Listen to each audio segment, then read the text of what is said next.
जय जगन्नाथ नमस्कार। यही भिडियो रे आम ओडिशा राज्यर खूब सुंदर जिला केन्द्रापड़ार किसी आकर्षणीय स्थान गुड़िक विषय जानिबा। जो मैंने सब जगह को आगुरी देखिचंती से माने बहुत एंजॉय करते। जो मैंने ये सब जगह जाई नांती से माने टाइम बाहर कर निश्चय बुलवा को जातु। देखिए आपण बहुत एंजॉय करेंगे आ जीवन व्यस्तता भितर किसी समय रिलैक्स आ माइंड फ्री हेबे। आउ डेरी नक चलते भिडियोटी को देखा। बलदेव जीव मंदिर ओडिशा रे थिबा मंदिर मानक भितर एक प्रसिद्ध मंदिर। प्रभु बलराम एठी पूजा पाती। रत्न सिंहासन रे प्रभु बलभद्र सह प्रभु जगन्नाथ एवं माँ सुभद्रा मध्य पूजा पाती। काव्य और पुराण जना पड़े जे प्रभु बलराम कंदरासुर को वध करथिले। तापरे से कंदरासुर कन्या तुलसी को विवाह करी एठी रहिथिले। सेबेठु जगार ना केन्द्रापड़ा बा तुलसी क्षेत्र कहुछि। बराहजीव मंदिर पौराणिक कथार जना पड़े जे आली राजा नीलकंठ देव विरजा क्षेत्र दर्शन पर जाइथिले। माँ को दर्शन अभिलाष निमंते से दिन उपवास रखते।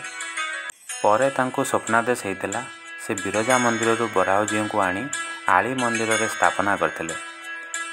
एठारे एक चिक्कण पत्थर देखा मिले। विश्वास करा जाए जे लोके यह उठाई पारंतिनी। जार गर्व कि अहंकार न थाए से ही से पत्थर उठाई पारे। भितरकनिका वाइल्ड लाइफ सैंक्चुरी बा भितरकनिका वन्यजंतु अभयारण्य जहाँ 672 किलोमीटर स्क्वायर विस्तृत। यही अभयारण्य 145 kilometre square area Bhitarkanika national park बा जातीय उद्यान को घेरी रही। ब्राह्मणी और बैतरणी नदीर समूह सृष्टि यह तीनिकोणिया बेलाभूमि जहाँ बासस्थान पलटि लुणीपाणी कुंभीर मानकर। किछि कुंभीर 23 फुट भली लंबा आकार देखा मिले। खोलारू डांगमाल बोट ट्रिप एठारे बेसी लोकप्रिय। बोटिंग रे गले नदीर दुईकूल घंच हेन्ताल गछ सह कुंभीर मानक देखा मिले। अरण्य रे हरिण भालू इंडियन पाइथन माने अजगर किंग कोब्रा माने ऐराज मांकड़ आ बग प्रजातिर पक्षी समूह देखा मिले। भितरकनिकार जूलॉजी पार्क एक आकर्षणीय केन्द्रबिंदु। एठी विश्वर दीर्घतम कुंभीर स्केलेटन आ विभिन्न प्रकार सरीसृप मानक शरीर अवशेष को एक म्यूजियम रे रखा जाइछि। भितरकनिकार निकटवर्ती जगह गहिरमथा बीच जहाँकि बे ऑफ बेंगल समुद्र उपकूल। एठी ऑलिव रिडले कईछ बहुल संख्यार देखा मिले। एठाकार प्राकृतिक सौंदर्य अनन्य जहाँ पर्यटक मानक आकर्षित करिथाए। एठाकु देश और विदेश अधिक संख्यार पर्यटक आसी प्रकृति तथा एथिरे बसी रहिथिबा जीवजंतु को देखि बहुत आनंद पाते। कनिका राजबाटी पुरातन कालर राजांग शासनर कीर्तिमान स्वरूप ओडिशा रे भी राजा राजुड़ा शासनर परंपरा को दर्शाए।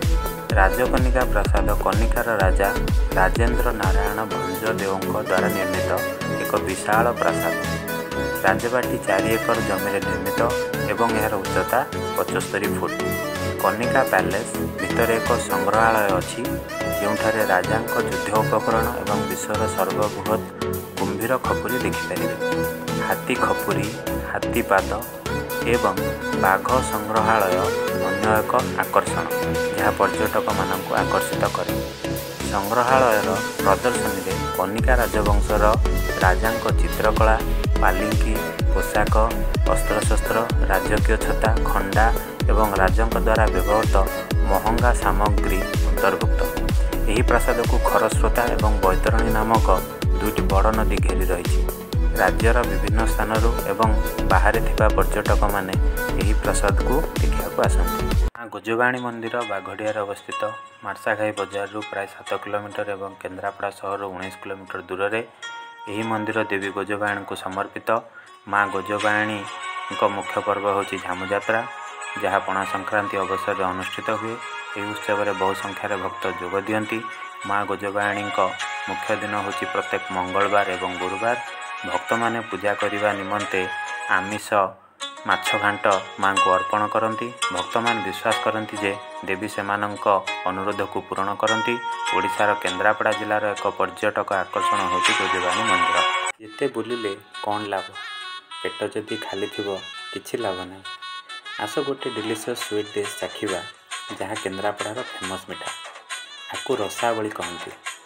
ଅନଲାଇନ୍ରେ ଏ ମିଠା ତ ମିଳିବନି, ଆପଣଙ୍କୁ କେନ୍ଦ୍ରାପଡ଼ା ଆସି ଏହି ମିଠା ଚାଖିବାକୁ ପଡ଼ିବ। ମୁଖ୍ୟତଃ କେନ୍ଦ୍ରାପଡ଼ା ବଳଦେବଜୀଉ ମନ୍ଦିରରେ ଭୋଗ ପାଇଁ ତିଆରି କରାଯାଏ। ମନ୍ଦିର ଆଖପାଖ ଦୋକାନ ଗୁଡ଼ିକରେ ମିଠା ମିଳେ, କିନ୍ତୁ କେନ୍ଦ୍ରାପଡ଼ାର ଅନ୍ୟ ସ୍ଥାନମାନଙ୍କରେ ସାଧାରଣତଃ ମିଠା ଦୋକାନମାନଙ୍କରେ ମିଠା ମିଳିଯିବ।